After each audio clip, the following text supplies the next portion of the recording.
Hey everyone, SW Nation here, and welcome back to a brand new Ninjago video here in the channel. Today I would like to stop and take the time to review Ninjago Season 15, Seabound. So please know that everything that I will say in this video is just my very own opinion, and you are free to comment down below your opinion on Ninjago Season 15, Seabound. Please, regard the clips. I mean, we don't have a trailer yet for this season. This season's not even out yet. It's actually just on YouTube.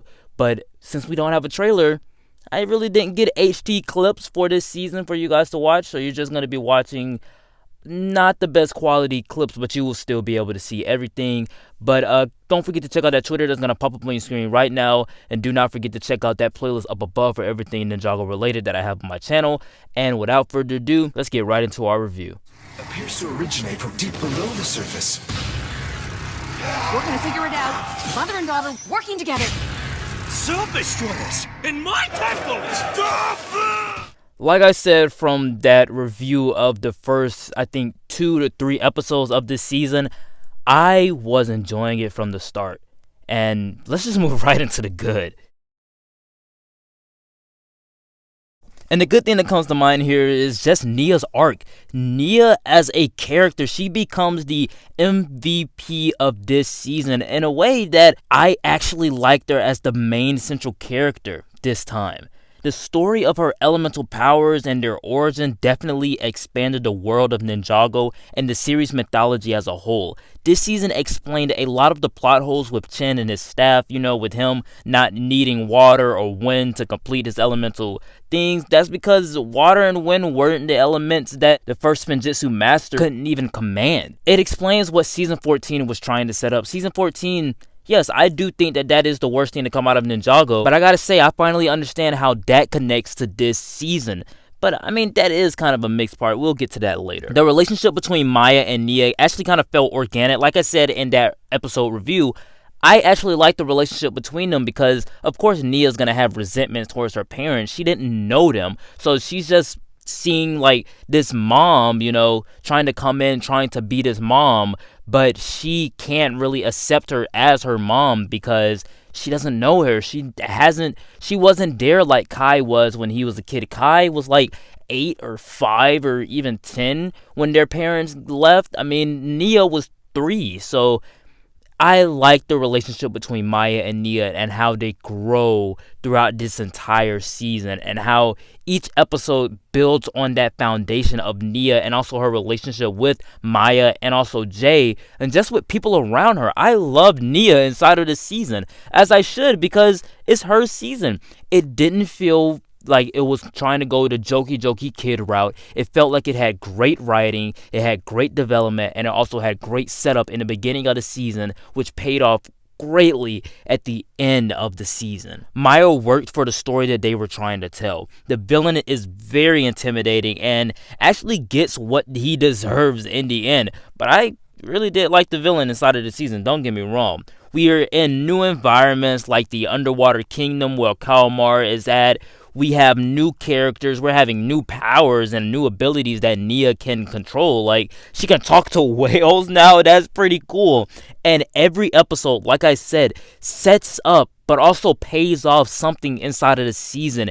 Every episode is moving the story forward. There are side stories inside of this, but the side stories contribute to the main story so much because it's not just delivering mail, or it's not just the ninjas trying to get out of a pyramid, or it's not just an anime episode of Fujidove retelling the story of how he got stopped by the ninja. These side stories have these characters interacting with the villains, but in different points in time.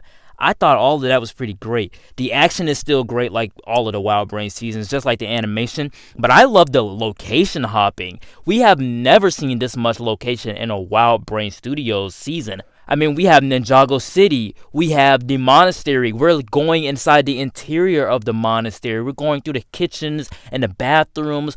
I just loved seeing that because we never get to see like those interiors. We never get to see these new environments of Ninjago, and it kind of made this season feel grander and bigger than the ones that came before. Like I said, this season had really great writing, and maybe it's the greatest writing of all of the Wild Brain Studios seasons. But with that being said, let's move right into the mix.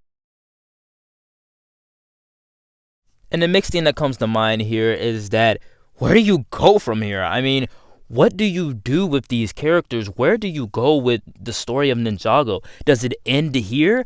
I am honestly confused on what to think because, I mean, think about it.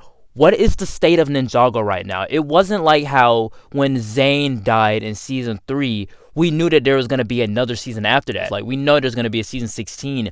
But in the state of Ninjago, what is the ideas? We've gone through every ninja season. We've had Kai, we had Zane, we had Jay, we had Cole, we had Lloyd, we have Nia. Where do you go with this story now? And that's what's kind of intriguing me, but that's also a big negative because it's like, I don't know if they're going to mess up season 16 or not because it's not a clear bet of what I'm going to be interested in. And another mixed thing for me is that Cole and Kai didn't really have anything to do except for play video games with Kai's father Ray, and Ray didn't have much to do either. They get in on the action. You know, they're inside of the side stories, and I think they're also in the final battle, so they get in on the action. But I just wish that since this was Kirby Morrow's last season, I honestly wish that he had more lines to say instead of his last line being, "I think so." But, you know, it is what it is. This wasn't Cole's story. You know, we've had Cole's season last year. This wasn't Cole's story, and I can understand that. But I just wish that he had a little bit more to do, along with Kai and Ray. And there's not a lot of mixed things about this season for me, which is ironic because as someone who always trashes on the element of water and the character of Nia, this season really did surprise me. But I mean, there was only like simple things that I had mixed parts about. Like, what was the point of season 14? Like, literally 2 of these episodes inside of this season could have been cut out and replaced with an entire summary of season 14. Not even 2 episodes. 1 episode could have done that, and then that still could have fit within the story if they wanted to go that route. What was the point of season 14? And also, why haven't these type of things been explored yet? Naiad or Kalmar or the first Ninjutsu Master's relationship with the elements of wind and water.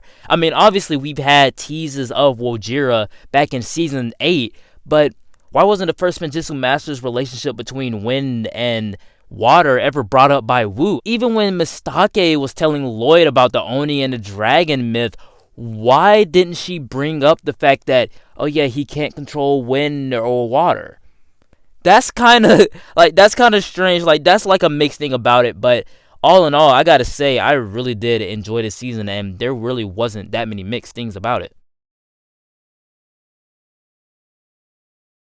In conclusion, Ninjago Season 15 is a great season that gives Nia a spotlight that I very well much welcomed. Her character in this season is so amazing, and her sacrifice worked for her and for this story. I didn't really feel that emotional as I did when Zane died, but I gotta say, this almost brought the waterworks out of me.